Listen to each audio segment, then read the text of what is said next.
नमस्कार मित्रों, स्वागत है आप सभी का ओम डिजिटल स्टडी मोबाइल एप्लीकेशन और यूट्यूब चैनल पर। इस सीरीज के अंतर्गत हम राजस्थान कर्मचारी चयन बोर्ड के द्वारा वर्ष 2022 की विभिन्न परीक्षाओं में पूछे गए राजस्थान इतिहास, कला, संस्कृति, भूगोल, साहित्य, परंपरा और विरासत से जुड़े महत्वपूर्ण प्रश्नों का विश्लेषण कर रहे हैं, जो कि आपकी आगामी सभी प्रतियोगी परीक्षाएं, चाहे आप रीट मेंस एग्जाम की तैयारी कर रहे हैं या फिर पीटीआई, इसके अलावा second grade, librarian, junior instructor, JEN, RO, EO इत्यादि सभी प्रतियोगी परीक्षाओं के लिए ये सीरीज अत्यंत महत्वपूर्ण है। तो चलिए आज के इस हमारे सेशन नंबर 3 की शुरुआत करते हैं। इससे पहले आप सभी को ज्ञात होगा कि आज शिक्षक दिवस भी है, तो आप सभी को शिक्षक दिवस की बहुत बहुत शुभकामनाएं।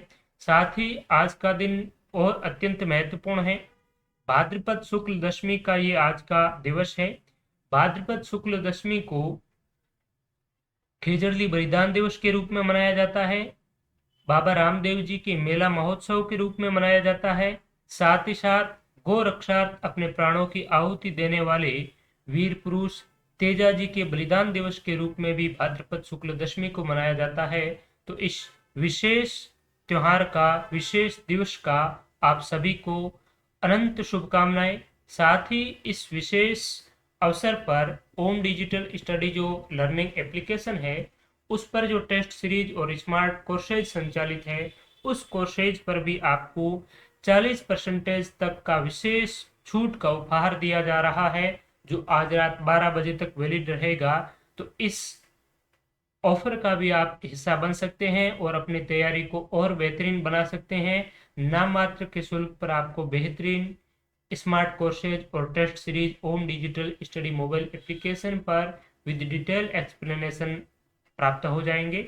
तो चलिए आज के इस सेशन को शुरू करते हैं। ये जो नेक्स्ट हमारा पेपर रहेगा, ये पेपर है कनिष्ठ अभियंता यानी कि जेईएन का है, जूनियर इंजीनियर डिग्रीधारी परीक्षा। 18 मई 2022 को ये पेपर है वो राजस्थान कर्मचारी चयन बोर्ड ने आयोजित करवाया था। तो आइए इस पेपर के महत्वपूर्ण प्रश्नों का एक्सप्लेनेशन डिस्कस करते हैं, विश्लेषण करते हैं। तो पहला सवाल इससे पूछा गया है इस पेपर में, मत्स्य जनपद का सर्वप्रथम उल्लेख कहाँ पर मिलता है? तो राजस्थान के इतिहास के स्रोत से जुड़ा हुआ ये सवाल है। मत्स्य जनपद जिसका उल्लेख सबसे पहले हमें कहाँ पर मिलता है? तो यहाँ पर वेदों के नाम दिए हुए हैं, प्राचीन ग्रंथों के, जिसमें कि ऋग्वेद, यजुर्वेद, सामवेद और अथर्ववेद। तो मत्स्य एक प्राचीन महाजनपद था और इस मत्स्य जनपद का उल्लेख हमें सबसे पहले ऋग्वेद में मिलता है। तो यहाँ पर राइट आंसर हमारा क्या हो जाएगा? Option number 1 Rigveda. अगर राजस्थान के इतिहास को पढ़ा जाए तो मत्स्य जनपद के बारे में काफी कुछ हमें जानकारी मिलती है। महाभारत काल में पांडवों ने जो अपना अंतिम समय अज्ञातवास के रूप में बिताया था, वो भी मत्स्य जनपद की राजधानी विराटनगर। काफी बार प्रश्न पूछा जाता है कि मत्स्य जनपद की राजधानी थी, तो विराटनगर मत्स्य जनपद की राजधानी थी। महाभारत काल में यहाँ के शासक का नाम था विराट और राजा विराट के पास ही अज्ञातवास बिताया था पांडवों ने अपना अंतिम समय का। ठीक है, और ये जो क्षेत्र है ये कहाँ है? मत्स्य जनपद हम किस एरिया को कहेंगे? अगर वर्तमान में देखा जाए तो जयपुर और अलवर भरतपुर के जो आसपास का प्रदेश है, उसे ही मत्स्य जनपद के नाम से जाना जाता था पूर्व में। ठीक है, तो यहाँ पर मत्स्य जनपद का सर्वप्रथम उल्लेख है वो ऋग्वेद काल में मिलता है। और वर्तमान में जो विराट है, विराट नगर जिसे प्राचीन काल से जाना जाता था, तो यहाँ पर भी ऋग्वेद, ये जो आपका आर्य और महाभारत कालीन काफी अवशेष है वो प्राप्त हुए हैं। इंडो ग्रीक शासकों के सिक्के भी प्राप्त हुए हैं। तो ये भी एक पुरातात्विक सभ्यता स्थल है विराट, जो कि आपका जयपुर में स्थित है।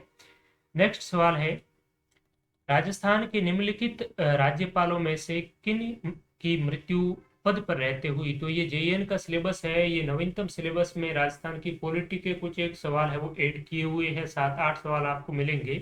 तो इसमें राजस्थान के राज्यपालों के बारे में पूछा गया है कि कौन से ऐसे व्यक्ति हैं जिनकी पद पर रहते हुए है वो मृत्यु हुई।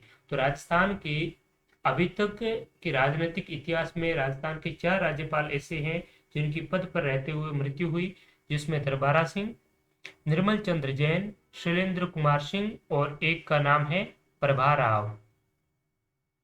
प्रभा राव, ये 4 ऐसे व्यक्ति हैं जिनकी पद पर रहते हुए मृत्यु हुई राज्यपाल के पद पर। तो राज्यपाल का उल्लेख भारतीय संविधान में कहाँ पर है? तो भारतीय संविधान का अनुच्छेद 153 कहता है कि प्रत्येक राज्य का एक राज्यपाल होगा, और 7वें संविधान संशोधन में एक ये भी पंक्ति जोड़ दी गई कि 2 या 2 से अधिक राज्यों के लिए भी एक ही राज्यपाल हो सकता है।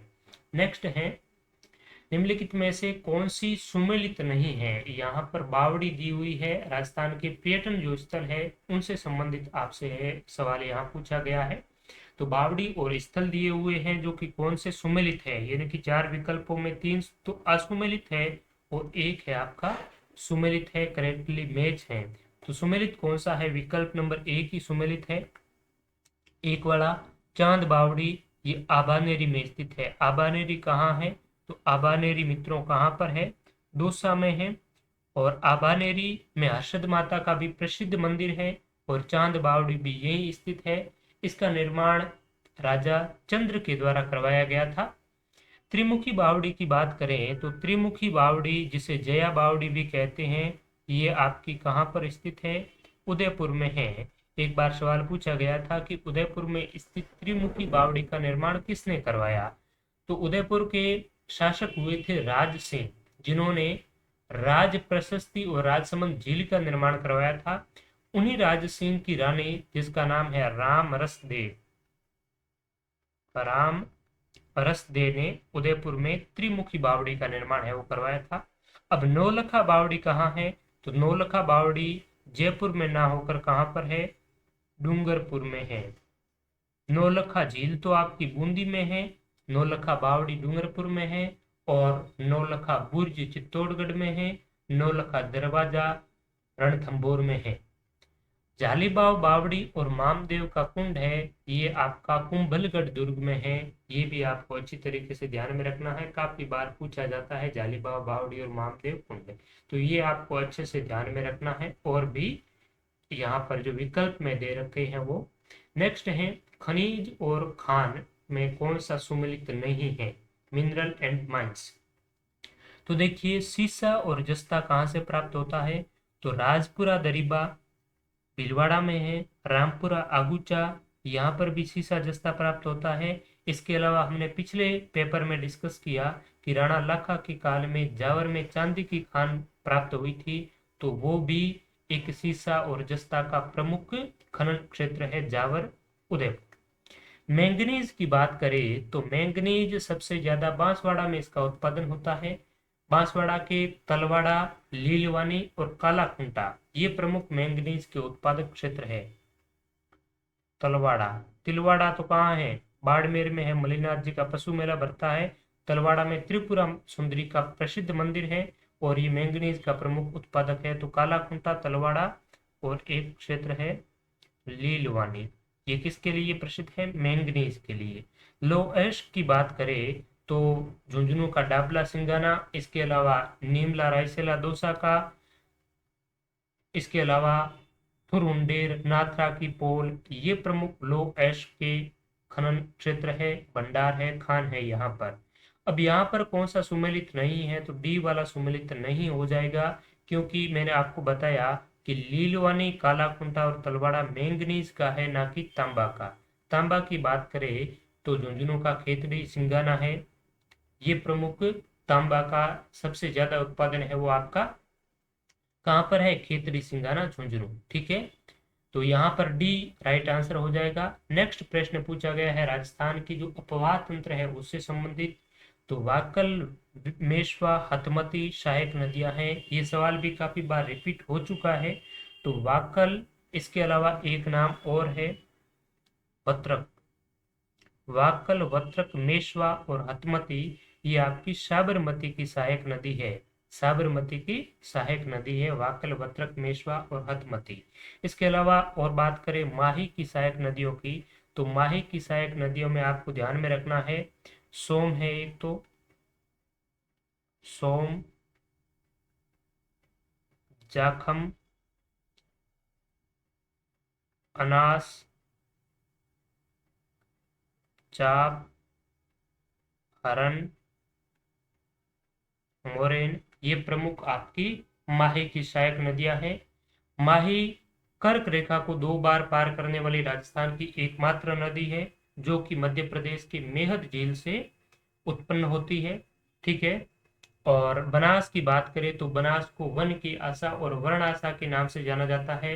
पूर्णतः राजस्थान में बहने वाली राजस्थान की सबसे लंबी नदी है, जिसकी लंबाई 480 किलोमीटर है। और चंबल को राजस्थान की कामधेनु और चम्रणवती के नाम से जाना जाता है।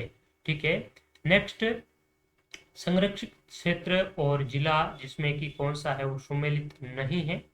तो यहाँ पर देख बात करें तो फुलवारी की नाल राजसमंद में दे रखा है, तो यही सुमेलित नहीं है। फुलवारी की नाल आपका है उदयपुर में, ना कि राजसमंद में। तो राजसमंद के स्थान पर क्या करना होगा, उदयपुर करना होगा। केसर बाग धौलपुर में है, हमने पहले भी कई बार डिस्कस किया। केसर बाग हो गया। एक है राम सागर, एक है वन विहार। तो राम सागर, वन विहार, केसर बाग ये वन्य जीव अभ्यारण्य आपके धौलपुर में है। बस्सी है ये चित्तौड़गढ़ में है। शेरगढ़ बारां में स्थित है। इसे सांपों की शरण स्थली भी कहा जाता है। ठीक है, शेरगढ़ बारां। नेक्स्ट सवाल 7 नंबर, कौन सा शिलालेख या प्रशस्ति उनके उत्कीर्ण वर्ष के सही जोड़े कौन से हैं, यानी कि यहाँ पर ये शिलालेख दिए हुए हैं, इंस्क्रिप्शन दिए हुए हैं, और इनके इंस्क्रिप्शन पर कौन से जो उत्कीर्ण वर्ष है वो सही से सुमेलित नहीं है। तो पिछले सेशन में हमने देखा भी था, आपको बताया भी था कि शिलालेख से संबंधित किस प्रकार से सवाल पूछे जा सकते हैं। एक तो पूछे जा सकते हैं वो शिलालेख किस से संबंधित है, कौन से स्थान से प्राप्त हुए हैं, और उनका उत्कीर्ण वर्ष क्या है। मोस्टली यही सवाल आते हैं। ज्यादा से ज्यादा पूछे तो शिलालेख में किस प्रकार की भाषा का प्रयोग हुआ है और शिलालेख में किस के बारे में जानकारी प्राप्त होती है। तो देखिए, अचलेश्वर शिलालेख की बात करें तो 1285 सही है। बिजोलिया शिलालेख भीलवाड़ा से प्राप्त होता है। इसमें चौहानों को वत्स गोत्रीय ब्राह्मण कहा गया है। 1170 ईस्वी का है, ये भी ठीक है। चिरवा का शिलालेख उदयपुर से प्राप्त हुआ है, ये 1273 ईस्वी का है, तो ये तो सही है नहीं।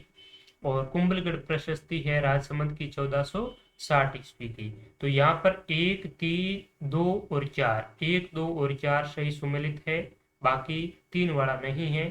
तो 1, 2 और 4 यानी कि विकल्प नंबर हमारा हो जाएगा बी, इसमें राइट आंसर। चिरवा शिलालेख उदयपुर 1273 ईस्वी का है। ठीक है। नेक्स्ट है प्रश्न नंबर 8वां, राजस्थान राज्य सूचना आयोग का गठन कब किया गया। तो राजस्थान राज्य सूचना आयोग, सूचना का अधिकार अधिनियम 2005 की धारा 15 के अंतर्गत सूचना आयोग का गठन किया गया, और ये गठन किया गया था 18 अप्रैल 2006 को। प्रथम सूचना आयुक्त कौन थे, तो एम.डी. कोरानी राजस्थान के प्रथम सूचना आयुक्त है, वो बने थे।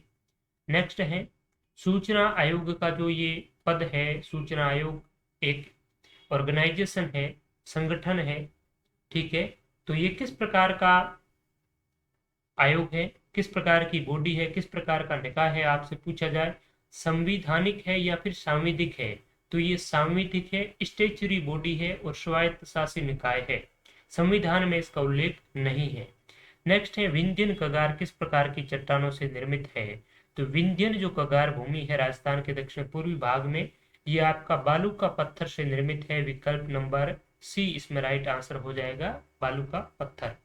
नेक्स्ट सवाल, who was the saint who narrated the teaching of Dadu, यानी कि राजस्थान के ऐसे संत जो कि जीवन भर दूल्हे के वेश में रहते हुए दादू के उपदेशों का बखान करते रहे, तो ऐसे संत कौन से हैं। सुंदरदास जी, रज्जब जी, राम पालदास जी या माधोदास जी। तो संत रज्जब थे बड़े गज्जब। संत रज्जब जी जब विवाह करने के लिए जा रहे थे तो तब दादू जी कहीं उपदेश दे रहे थे, और उनको दादू जी की वाणी अपने कानों में पड़ी, तो वो उनसे प्रभावित होकर दूल्हे के वेश में ही दादू जी के उपदेश सुनने को चले गए। और दादू जी के उपदेश से इतने प्रभावित हुए कि उन्होंने विवाह करने के लिए जो जा रहे थे उनसे तो उन्होंने वहां से ही छोड़ दिया वो काम, और भगवान की भक्ति में लग गए। और उस समय वो दूल्हे के वेश में थे और आजीवन दूल्हे के वेश में ही रहे, और दादू जी के उपदेशों का बखान है वो करते रहे। तो ये संत थे रज्जब जी। रज्जब जी ने सर्वंगी और रज्जब वाणी नामक प्रसिद्ध ग्रंथ है वो लिखे हैं।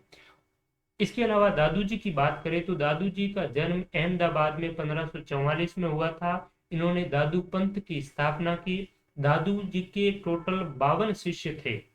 उन्हें 52 पिलर्स ऑफ दादू कहा जाता है, दादू के 52 स्तंभ कहा जाता है। और दादू के उन्हीं शिष्यों में से सुंदरदास जी, बखना जी, माधोदास जी, रज्जब जी, ये प्रसिद्ध शिष्य हुए थे। जिनमें कि सुंदरदास जी ने दादू संप्रदाय में नागा शाखा की स्थापना की थी। एक बार सवाल पूछा गया था कि दादू पंथ में नागा शाखा के प्रवर्तक कौन थे, तो वो थे सुंदरदास जी। और इनकी जो रचनाएं हैं, जिन्होंने इन्होंने जो साहित्यिक रचनाएं लिखी हैं, वो सब सारी की सारी कौन सी भाषा में है? ढूंढाड़ी भाषा में है। इसलिए दादू जी को राजस्थान का कबीर भी कहा जाता है। नेक्स्ट है सवाल नंबर 11, पर्यूषण पर्व के समुदाय से संबंधित है। तो पर्यूषण पर्व है ये जैन संप्रदाय से संबंधित है। ये भी काफी बार सवाल पूछा गया है, ध्यान रखें आप। नेक्स्ट है 1857 के विद्रोह के समय जोधपुर का शासक था।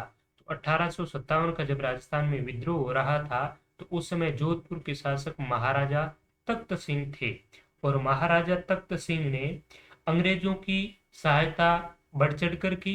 उन्होंने कुशलराज सिंह भी के नेतृत्व में विद्रोह को दबाने के लिए अपनी सेना है वो अजमेर भेजी थी। इसके अलावा राजमल लोढ़ा और ओनार सिंह पंवार, ध्यान रखिए, ओनार सिंह पंवार और राजमल लोढ़ा के नेतृत्व में तख्त सिंह ने अपनी एक सेना भेजी थी आउआ में। आउआ में कुशाल सिंह चंपावत के विद्रोह को दबाने के लिए एक सेना भेजी थी अपनी अंग्रेजों की सहायता। और इस सेना का नेतृत्व कर रहे थे राजमल लोढ़ा और ओनार सिंह पंवार। और ओनार सिंह पंवार है वो विद्रोहियों के हाथों मारा गया था। तो ये भी काफी महत्वपूर्ण है, आपको ध्यान में रखना है। नेक्स्ट है प्रसिद्ध थिएटर निर्देशक जिनका नाम है शांता गांधी, किस नाट्य शैली से संबंधित है? तो प्रसिद्ध थिएटर निर्देशक शांता गांधी का संबंध है भवाई नाट्य से। भवाई क्या है? एक लोक नाट्य शैली है। और इसके अलावा एक ध्यान में रखें, एक नाम है कृष्णा छंगाणी। कृष्णा व्यास छंगाणी है, इनका संबंध भी भवाई नाट्य से है। और एक प्रसिद्ध नाटक है जिसका नाम है जसमा ओडन। जसमा ओडन जो नाटक है वो किस लोक नाट्य से संबंधित है? तो जसमा ओडन नाटक भवाई लोक नाट्य से संबंधित है। शांता गांधी और कृष्णा छंगाणी का भी संबंध भवाई लोक नाट्य से है। इसके अलावा बात करें और विकल्पों की, तो गंवरी जिसे राई नृत्य भी कहते हैं, ये दक्षिणी राजस्थान की भील जनजाति का प्रसिद्ध और लोकप्रिय नृत्य है। स्वांग की बात करें तो स्वांग को बहरूपिया कला भी कहते हैं। जानकी लाल भांड इसके प्रसिद्ध कलाकार हैं। रम्मत की बात करें तो रम्मत आपका बीकानेर और जैसलमेर के प्रसिद्ध हैं।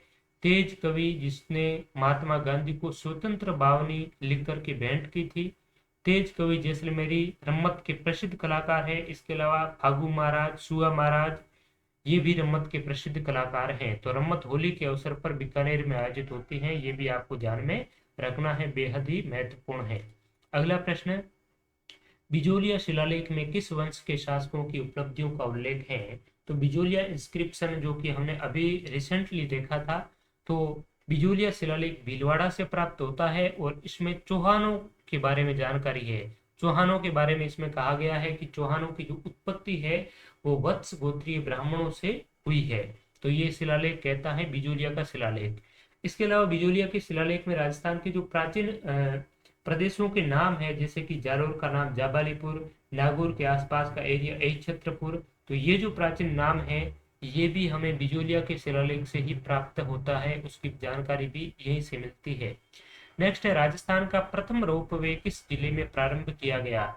तो राजस्थान का प्रथम जो रोपवे है वो जालोर जिले से प्रारंभ किया गया था। जालोर का भीनमाल है और भीनमाल में सुंदा माता जी का प्रसिद्ध मंदिर है, तो सुंदा माता मंदिर से ही राजस्थान के प्रथम रोपवे 2006 से प्रारंभ है वो किया गया। इसके अलावा भी राजस्थान के रोपवे की बात करें तो उदयपुर में मनसा माता मंदिर पर भी रोपवे बनाया गया है, मनसा माता उदयपुर। एक रोपवे है आपका पुष्कर जी में सावित्री माता के मंदिर में। इसके अलावा एक रोपवे है आपका सामोद हनुमान जी जयपुर में। ठीक है, तो ये राजस्थान के प्रसिद्ध रोपवे हैं, आपको ध्यान में रखना है। ऊपरमाल पंच बोर्ड का गठन किया था साधु सीताराम दास, मन्ना पटेल, मोतीलाल तेजावत, विजय सिंह पथिक। ऊपरमाल पंच बोर्ड का गठन विजय सिंह पथिक ने किया था। 1916 में विजय सिंह पथिक ने बिजोलिया किसान आंदोलन का नेतृत्व किया। शुरुआत में तो बिजोलिया किसान आंदोलन 1897 में शुरू हुआ था। शुरुआत में इसका नेतृत्व साधु सीताराम दास कर रहे थे। 1916 में विजय सिंह पथिक ने नेतृत्व किया और 1917 में इन्होंने ऊपरमाल, जो कि आपका भिलवाड़ा में पड़ता है, और इसी ऊपरमाल में एक किसान बोर्ड का गठन किया था जिसे ऊपरमाल पंच बोर्ड के नाम से जाना जाता है, और मन्ना पटेल है इस ऊपरमाल पंच बोर्ड के अध्यक्ष बनाए गए थे। किसे? मन्ना पटेल को। तो आपसे पूछा जाए कि ऊपरमाल पंच बोर्ड कब गठित हुआ, तो 1917। इसके प्रथम अध्यक्ष किसे बनाया गया था? मन्ना पटेल। लेकिन इसका गठनकर्ता कौन था? विजय सिंह पथिक थे। मोतीलाल तेजावत को भीलों का बाबूजी कहा जाता है। राजस्थान में एक ही आंदोलन का सूत्रपात मोतीलाल तेजावत जी ने ही किया था। ठीक है, और विजय सिंह पथिक को भूप सिंह कहा जाता है राजस्थान में, और भारत में किसान आंदोलन का जनक माना जाता है विजय सिंह पथिक को।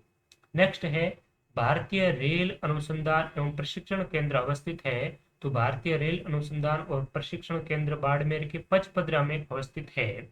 रेल के बारे में हमने पिछले पेपर में डिस्कस किया कि अप्रैल 1874 में राजस्थान में सबसे पहले रेल सेवा की शुरुआत हुई आगरा फोर्ट से बांदी कुई के मध्य। राजस्थान में अगर मार्च 2020 के डेटा के अनुसार देखा जाए तो रेल मार्गों की लंबाई है 5,998 किलोमीटर। भारत के कुल रेल तंत्र का राजस्थान में 8.83% है, राजस्थान में है। तो ये आपकी रेलवे के संबंध में ध्यान में रखना है। नेक्स्ट सवाल है कि रमझोल किस प्रकार का लोक वाद्य यंत्र है। तो रमझोल क्या है? एक लोक वाद्य यंत्र है और ये पैरों में पहना जाता है। विशेष तौर पर जब नृत्य किया जाता है महिलाओं द्वारा तब रमझोल है वो पैरों में पहनी जाती है। और रमझोल चूंकि धातु से बनी होती है, ठीक है, और धातु के पारस्परिक टकराने से ही ये ध्वनि उत्पन्न करती है, तो ये किस प्रकार का वाद्य यंत्र हो जाएगा? घन वाद्य यंत्र हो जाएगा। ऑटोफोनिक म्यूजिकल इंस्ट्रूमेंट है, डी इसका राइट आंसर हो जाएगा। नेक्स्ट है आयोग जिसने राज्यपालों के लिए 5 वर्ष के एक निश्चित कार्यकाल की संस्तुति की। तो राज्यपाल एक संवैधानिक पद है और राज्यपाल के पद को किस प्रकार से स्थापित किया जाए इसके संबंध में अलग अलग समय में कई आयोग गठित हुए। जैसे 1983 में सरकारी आयोग बना, उसके बाद में राजमन्नार आयोग, पुंछी आयोग जो कि 2007 में गठित हुआ, और इन आयोगों के माध्यम से सिफारिशें की गई कि राज्यपाल के पद में और किस प्रकार से संशोधन किया जाए, सुधार किया जाए। तो पुंछी आयोग जो कि 2007 में गठित हुआ था और इस आयोग ने संस्तुति की रिकमेंड किया कि राज्यपाल के लिए 5 वर्ष का एक निश्चित कार्यकाल होना चाहिए। साथ ही साथ राज्यपाल की जब नियुक्ति की जाती है तो उस नियुक्ति के समय एक समिति का गठन होना चाहिए, एक नियुक्ति कमेटी होनी चाहिए और उसी नियुक्ति कमेटी की सिफारिश पर राज्यपाल की नियुक्ति की जानी चाहिए। जिसमें इन्होंने समिति में बताया कि समिति के सदस्य के रूप में एक तो भारत का प्रधानमंत्री होना चाहिए, एक होना चाहिए गृह मंत्री, एक होना चाहिए लोकसभा का स्पीकर और एक होना चाहिए संबंधित राज्य का मुख्यमंत्री, यानी कि जिस राज्य का आप राज्यपाल बना रहे हैं। ठीक है। इसके अलावा जो पुंछी आयोग है इसने ये भी कहा कि राज्यपाल को हटाने का भी अधिकार विधानसभा के पास में होना चाहिए।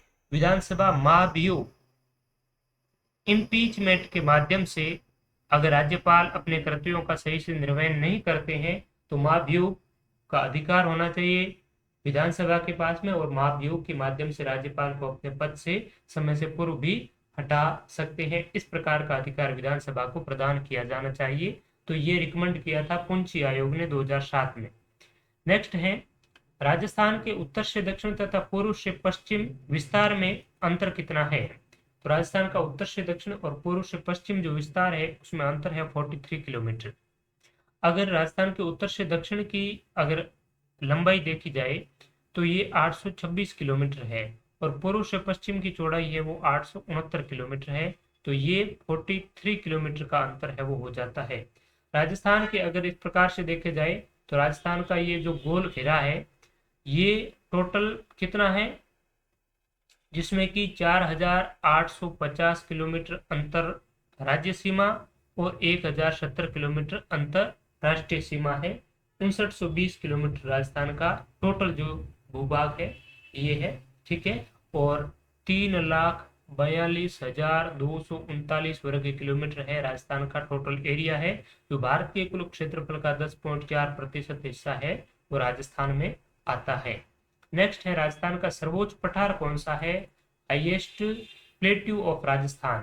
तो राजस्थान का सबसे ऊंचा जो पठार है वो उड़िया का पठार है, सिरोही जिले में स्थित है। उसकी ऊंचाई पूछी जाए तो 1360 मीटर है ऊंची। और राजस्थान का सर्वोच्च पर्वत कौन सा है पूछा जाए तो वो है आपका गुरु शिखर, जिसकी ऊंचाई कितनी है 1727 मीटर ऊंची है। ठीक है। तो ये आपको ध्यान में रखना है। मेसा का पठार भी चित्तौड़गढ़ में ही स्थित है। हाड़ौती का पठार कोटा बूंदी बारा झालावाड़ में दक्षिण पूर्वी राजस्थान में। गोराट का पठार कुंभलगढ़ और गोगुंदा के मध्य अवस्थित है। नेक्स्ट सवाल 22 नंबर, लिफ्ट नहर परियोजना और पेयजल उपलब्धता जो क्षेत्र है इसमें कौन सा सही से सुमेलित नहीं है। तो कंवर सेन लिफ्ट नहर बीकानेर गंगानगर में, गंदेली सहवा चूरू में, गजनेर जिसे पन्नालाल बारूपाल लिफ्ट नहर के नाम से जाना जाता है बीकानेर नागौर में, राजीव गांधी लिफ्ट नहर जैसलमेर में। तो यही सब सही सुमेलित नहीं है। राजीव गांधी लिफ्ट नहर को जोधपुर की लाइफलाइन कहा जाता है और ये कहाँ पर है, जोधपुर में है, जो कि पाली बाड़मेर और जोधपुर को विशेष तौर पर पेयजल उपलब्ध है वो करवाई जाएगी इस राजीव गांधी लिफ्ट नहर से। राष्ट्रीय राजमार्ग यानी कि राजस्थान के जो परिवहन तंत्र से सवाल पूछा गया है आपसे कि नेशनल हाईवे 44 राजस्थान के कौन से जिले से गुजरता है। तो ये आपका राजस्थान के धौलपुर जिले से गुजरता है। धौलपुर और मनिया के मध्य लगभग 28 किलोमीटर राजस्थान में इसका फैलाव है, ये विस्तृत है। और राष्ट्रीय राजमार्ग 44 है, ये आपका नॉर्थ साउथ कॉरिडोर है। एक तो हमने पिछले सेशन में पढ़ा पूर्व से पश्चिम कॉरिडोर, और एक है उत्तर से दक्षिण कॉरिडोर जो कि आपका श्रीनगर से कन्याकुमारी को जोड़ता है। और ये नॉर्थ से साउथ कॉरिडोर है, ये राजस्थान की धौलपुर से गुजरता है NH44 के रूप में। ठीक है। तो NH44 नॉर्थ साउथ कॉरिडोर का ही एक हिस्सा है जो कि राजस्थान के धौलपुर से होकर गुजरता है। और 71B राजस्थान का सबसे छोटा जो राष्ट्रीय राजमार्ग है वो भी आपका धौलपुर में ही है। नेक्स्ट है बूंदी के 84 खंभों की छतरी का निर्माण किसने करवाया। तो आपकी 84 खंभों की जो छतरी है ये आपकी बूंदी में स्थित है। सबसे पहले तो आपको ये ध्यान होना चाहिए, और इसका निर्माण करवाया था बूंदी के राव अनिरुद्ध सिंह ने। बूंदी में एक बावड़ी है जिसका नाम है रानी जी की बावड़ी, जिससे संबंधित काफी बार सवाल भी पूछा जाता है। तो रानी जी की बावड़ी कहाँ पर है, बूंदी में स्थित है। और रानी जी की बावड़ी का निर्माण किसने करवाया, तो ये निर्माण करवाया था नाथावती ने। और नाथावती किसकी रानी थी, राव अनिरुद्ध सिंह की। तो बूंदी के राव अनिरुद्ध सिंह की रानी नाथावती ने बूंदी में रानी जी की बावड़ी का निर्माण करवाया। और स्वयं अनिरुद्ध ने 84 खंभों की छतरी का निर्माण करवाया था बूंदी में। ठीक है, तो ये महत्वपूर्ण है, ध्यान में रखना होगा आपको। नेक्स्ट है गोसुंडी शिलालेख किस भाषा में लिपिबद्ध है? तो गोसुंडी का जो शिलालेख है ये आपका चित्तौड़गढ़ से प्राप्त होता है और ये शिलालेख संस्कृत भाषा में लिपिबद्ध है। इससे संबंधित काफी बार सवाल पूछा गया है, गोसुंडी शिलालेख से संबंधित कि किस भाषा में है, किस लिपि में है। तो लिपि आपसे पूछा जाए तो वो तो है ब्राह्मी लिपि। ब्राह्मी लिपि और भाषा पूछी जाए तो संस्कृत भाषा है गोसुंडी शिलालेख। ठीक है, नेक्स्ट है ओल्यू राजस्थान लोक जीवन के किस अवसर पर गाया जाता है? तो ओल्यू क्या है? ओल्यू एक गीत है। ठीक है, और ये ओल्यू पुत्री के जब विवाह के समय पुत्री का विदाई होता है उस समय ओल्यू गीत गाया जाता है। और एक गीत गाया जाता है मोरिया। मोरिया भी पुत्री के विवाह के दौरान विदाई के समय गाया जाता है और ओलिव भी इसी समय गाया जाता है। नेक्स्ट है 27 हुरडा सम्मेलन किस वर्ष आयोजित हुआ? तो 1727 में। डेट पूरी ध्यान रखें तो 17 जुलाई 1734 को 17 जुलाई 1734 को हुरडा सम्मेलन, जो कि कहाँ पर है हुरडा? भीलवाड़ा में एक स्थान है हुरडा, और यहाँ पर राजपूत राजाओं का एक सम्मेलन आयोजित हुआ। ये सम्मेलन बुलाया था जयपुर के सवाई जय सिंह ने। किसने बुलाया था? सवाई जय सिंह ने। क्यों बुलाया? क्योंकि इस समय राजस्थान में मराठों ने लूटपाट मचा रखी थी। मराठे राजस्थान में लूटपाट कर रहे थे, बार बार आक्रमण कर रहे थे, और एक बार जब मराठा राजस्थान में घुस गए तो वापस जाने के लिए लाखों रुपए की डिमांड है वो कर रहे थे। तो उनसे निजात पाने के लिए जयपुर के सवाई जय सिंह ने राजस्थान के महत्वपूर्ण राजाओं का एक सम्मेलन बुलाया हुरडा नाम के स्थान पे, और उस सम्मेलन में कहा कि अगर हमारे में से किसी एक पर भी अगर किसी ने आक्रमण किया तो यह समझा जाएगा कि हमारे सभी पर आक्रमण हुआ है और हम उनका मिलकर के सामना करेंगे, डट कर के सामना करेंगे। और वर्षा काल के बाद में एक बार पुनः दोबारा सम्मेलन करने का इसमें है वो बात रखी थी, लेकिन वो सम्मेलन है वो कभी भी दोबारा संभव नहीं हो पाया। तो हुरडा सम्मेलन से संबंधित आपसे पूछा जाता है कि इस सम्मेलन में कौन कौन से शासकों ने भाग लिया, इस सम्मेलन की तिथि क्या थी, इस सम्मेलन का उद्देश्य क्या था? तो उद्देश्य था मराठों को राजस्थान से खदेड़ना, एकीकृत होकर के मराठों से संघर्ष करना। यह सम्मेलन आयोजित कब हुआ? 17 जुलाई 1734 को। हुरडा कहाँ है? भीलवाड़ा में। इसका आयोजन है वो किसने किया, बुलाया किसने? तो जयपुर के सवाई जय सिंह ने। इसकी अध्यक्षता किसने की? मेवाड़ के जगत सिंह द्वितीय ने। ये ध्यान में रखिए, मेवाड़ का जगत सिंह द्वितीय इसका अध्यक्ष बना था। इसके अलावा जो अभय सिंह था, जिन्हीं के शासन काल में 1787 की जो खेजड़ली बलिदान दिवस हुआ था, बलिदान की जो घटना हुई थी, वो घटना भी अभय सिंह के शासन काल में ही घटित हुई थी। और ये जो आपका 1734 ईस्वी का हुरडा सम्मेलन है, ये भी आपके मारवाड़ के इस समय शासक अभय सिंह थे, जिन्होंने हुरडा सम्मेलन में भी भाग लिया। तो मारवाड़ का अभय सिंह, कोटा का दुर्जन साल, बूंदी का दलेल सिंह, जयपुर का सवाई जय सिंह, मेवाड़ का जगत सिंह, इस प्रकार के व्यक्ति, इस प्रकार के शासकों ने इस हुरडा सम्मेलन में अपना पार्टिसिपेट है वो प्रतिनिधित्व किया था। नेक्स्ट है सीताराम लालस का कार्य क्षेत्र रहा है।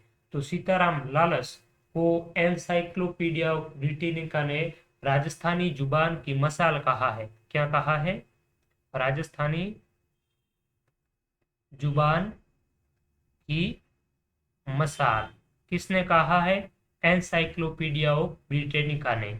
और इनका क्षेत्र रहा है राजस्थानी भाषा एवं कोश रचना। इन्होंने राजस्थानी हिंदी वृहद व्याकरण कोश की रचना की, राजस्थानी डिक्शनरी की इन्होंने रचना की, जिसमें कि लगभग 2 लाख से ज्यादा शब्द हैं और ये विश्व का सबसे बड़ा शब्दकोश माना जाता है। तो ये जो उपलब्धि हासिल की है ये सीताराम लालस ने की है। सबसे पहले अगर राजस्थानी भाषा का शब्दकोश किसी ने लिखा है तो वो सीताराम लालस ने लिखा है, और इन्हें इसके लिए 1977 में राजस्थान सरकार के द्वारा, भारत सरकार के द्वारा पद्मश्री पुरस्कार से भी सम्मानित है वो किया गया था।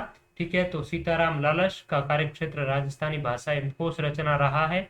ये कहाँ से संबंधित है, तो ये जोधपुर के रहने वाले हैं। ठीक है, जोधपुर राजस्थान। नेक्स्ट सवाल,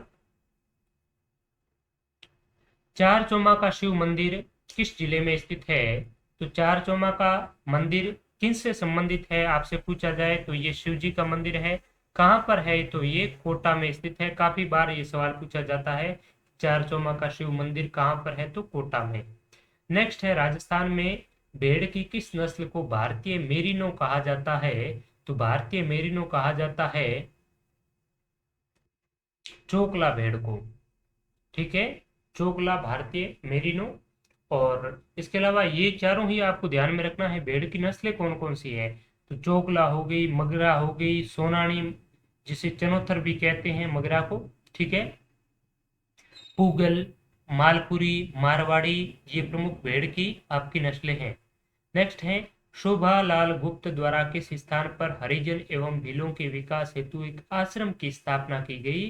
तो शोभाराम गुप्त के द्वारा सागवाड़ा में भीलों के विकास एवं आश्रम की स्थापना की गई थी, सागवाड़ा। आपको कमेंट सेक्शन में लिखना है कि सागवाड़ा राजस्थान के कौन से जिले में स्थित है, बांसवाड़ा या डूंगरपुर। आप कमेंट सेक्शन में लिखें। अनुप्रस्थ बालू का टीले राजस्थान के किस जिले में मिलते हैं? तो अनुप्रस्थ क्या है, रेत के टीले हैं, और ये रेत के टीले राजस्थान के बीकानेर, गंगानगर, हनुमानगढ़ और चूरू जिलों में मिलते हैं। हनुमानगढ़ के रावतसर में और गंगानगर के सूरतगढ़ में। तो गंगानगर के सूरतगढ़, हनुमान के रावतसर, बीकानेर और चूरू जिले में अनुप्रस्थ बालू का टीले मिलते हैं। अनुप्रस्थ रेत के टीले किससे बनते हैं? तो जब दीर्घ काल तक हवा एक ही दिशा में चलती रहती है तो जो रेत होती है वो रेत हवा के समकोण पर जम जाती है। तो हवा के समकोण पर बनने वाले रेत के जो टीले होते हैं उसे ट्रांजैव सैंड कहते हैं, अनुप्रस्थ बालू का स्तूप कहते हैं, जो कि गंगानगर, हनुमानगढ़, चूरू जिलों में मुख्य रूप से देखने को मिलते हैं। तो यहाँ पर करेक्ट आंसर हो जाएगा एक।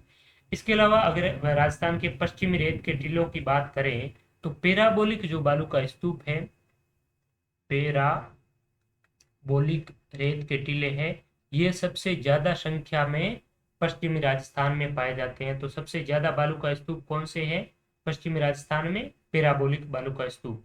नेक्स्ट है, कंदोरा आभूषण स्त्रियां शरीर के किस भाग में पहनती है? तो कंदोरा आभूषण स्त्रियां है वो कमर में पहनती है। कमर में कौन सा? एक तो कंदोरा हो गया, एक हो गई कणकती, करधनी, कंदोरा, ये सारे के सारे आपके कमर के प्रमुख आभूषण है। कान के आभूषण की बात करें तो झेला, झमेला, पीपल पन्ना, अघोटिया, ये आपके कान के आभूषण हैं। हाथ में हथफूल पहने जाते हैं। ठीक है, इसके अलावा नौगरी भी हाथ का ही आभूषण है। नेक्स्ट है, कोटा के किस शासक के काल को कोटा स्कूल की चित्रशैली का उत्कृष्ट काल माना जाता है? तो कोटा के महाराज उम्मेद सिंह प्रथम के काल को कोटा चित्रशैली के स्वर्ण काल या कोटा चित्रशैली का उत्कृष्ट काल है वो माना जाता है। और कोटा से जो चित्रशैली है ये किसके लिए प्रसिद्ध है? शिकार के दृश्य के लिए प्रसिद्ध है। यहाँ के चित्र में, यहाँ की पेंटिंग में रानियों और नारियों को भी शिकार करते हुए दर्शाया गया है। तो किस चित्रशैली में रानियों और नारियों को शिकार करते हुए दर्शाया गया है? तो कोटा में काफी बार भी सवाल पूछा गया है। महाराणा सांगा ने किस युद्ध में बाबर की सेना को हराया था? तो महाराणा सांगा ने बाबर की सेना को हराया था बयाना के युद्ध में, जो कि आपका कब लड़ा गया था? फरवरी 1527 में राणा संग्राम सिंह और बाबर के मध्य बयाना का युद्ध लड़ा गया भरतपुर के पास में, जिसमें सांगा की विजय हुई और बाबर को पराजय का सामना देखना पड़ा। उसके बाद में बाबर पुनः आ जाता है 17 मार्च 1527 को खानवा के युद्ध में, जिसमें बाबर तुलुगमा युद्ध पद्धति अपनाता है और गोले और बारूदों का प्रयोग करके इस जो खानवा का युद्ध है इसमें बाबर है वो विजय प्राप्त कर लेता है और राणा संग्राम सिंह की हार हो जाती है और बसवा दौसा के निकट संग्राम सिंह का निधन हो जाता है और मांडलगढ़ में राणा सांगा की समाधि है वो अवस्थित है। ठीक है। और पानीपत का प्रथम युद्ध किसके मध्य होता है? बाबर और इब्राहिम लोदी के मध्य। ठीक है। नेक्स्ट सवाल, राजस्थान में कौन सा उर्वरक खनिज है? जिप्सम, रॉक फास्फेट, पाइराइट, उपरोक्त सभी। तो ये जो फर्टिलाइजर माइनर है ये सभी है। जिप्सम हो गया, रॉक फास्फेट हो गया और पाइराइट हो गया। तो ये जो खनिज है ये उर्वरक खनिज है जो कि मिट्टी की जो फर्टाइल पावर है इनको वृद्धि करने के लिए इनका यूज किया जाता है। जिप्सम की बात करें तो जिप्सम राजस्थान के बीकानेर के जामसर में सबसे ज्यादा उत्पादित होता है। यहाँ पर भंडार है जामसर, सियासर, हिसासर में जिप्सम के। रॉक फास्फेट उदयपुर के जामरा कोटड़ा में। पाइराइट केवल राजस्थान में एक जगह मिलता है और वो भी कहाँ पर? सलादीपुर में। सलादीपुर सीकर में पाइराइट के भंडार है। तो काफी बार सवाल भी पूछा गया है, ध्यान रखें। ये सारे के सारे उर्वरक हैं। राजस्थान लोक सेवा गारंटी एक्ट 2011 का उद्देश्य क्या था? तो इसका उद्देश्य पारदर्शिता को लाना, bring transparency, providing grievance redressal mechanism यानी कि शिकायत निवारण तंत्र उपलब्ध करवाना और सेवा प्राप्ति का अधिकार है वो देना है, राइट टू रिसीव सर्विस। तो ये सारे के सारे इनके उद्देश्य हैं, सारे के सारे इनके एम हैं। राजस्थान लोक सेवा गारंटी एक्ट कब प्रवर्तन में आया? तो 14 नवंबर 2011 मुख्यमंत्री अशोक गहलोत के समय। नेक्स्ट है, राजस्थान को नर्मदा नदी का कितना प्रतिशत हिस्सा है वो प्राप्त होता है? तो राजस्थान में नर्मदा नदी का 0.50 मिलियन एकड़ फीट जल है वो प्राप्त होता है, MAF यानी कि मिलियन एकड़ फीट। नर्मदा की बात करें तो नर्मदा जो नहर है इससे राजस्थान के 2 जिले लाभान्वित होते हैं, जालोर और बाड़मेर। ठीक है, जालोर और बाड़मेर 2 जिले राजस्थान के लाभान्वित होते हैं नर्मदा से। और नर्मदा नदी का 0.050 मिलियन एकड़ फीट राजस्थान को जल है वो प्राप्त होता है, ये ध्यान में रखें। रूपाजी कृपाजी धाकड़ नामक 2 किसान किस कृषक आंदोलन के दौरान शहीद हुए? तो पिछले सेशन में भी मैंने आपको बताया था, ये बेंगू किसान आंदोलन में शहीद हुए थे रूपाजी और कृपाजी। ये जो बेंगू किसान आंदोलन है ये आपका 1923 में होता है और 13 जुलाई 1923 को रूपाजी और कृपाजी धाकड़ है वो शहीद हो जाते हैं इस किसान आंदोलन के दौरान। बिजोलिया आंदोलन है ये आपका कहाँ से है? बिजोलिया भिलवाड़ा में है। 1897 से लगा करके 1941 तक 44 वर्षों तक चलने वाला राजस्थान का एकमात्र अहिंसक किसान आंदोलन माना जाता है जो कि सबसे अधिक समय तक चला था। नेक्स्ट सवाल है, भगत आंदोलन टाइटल से एक पुस्तक लिखी है, इसके लेखक कौन है? GN शर्मा, VK वशिष्ठ, रीमा हुजा और पेमा राम। तो भगत आंदोलन शीर्षक से जो पुस्तक है इसके लेखक है VK वशिष्ठ। बी है मोस्ट इंपॉर्टेंट है, ध्यान रखिए। रीमा हुजा और पेमा राम भी राजस्थान के प्रसिद्ध इतिहासकार हैं। रीमा हुजा ने ए हिस्ट्री ऑफ राजस्थान नामक पुस्तक है वो लिखी है। तो मित्रों आज के इस पेपर में 40 सवाल थे जिनका हमने डिस्कस किया। आई होप आपको इससे बहुत कुछ सीखने को मिला होगा। आप सभी को बहुत बहुत धन्यवाद। अगले पेपर में फिर मिलेंगे, तब तक के लिए शुक्रिया, नमस्कार।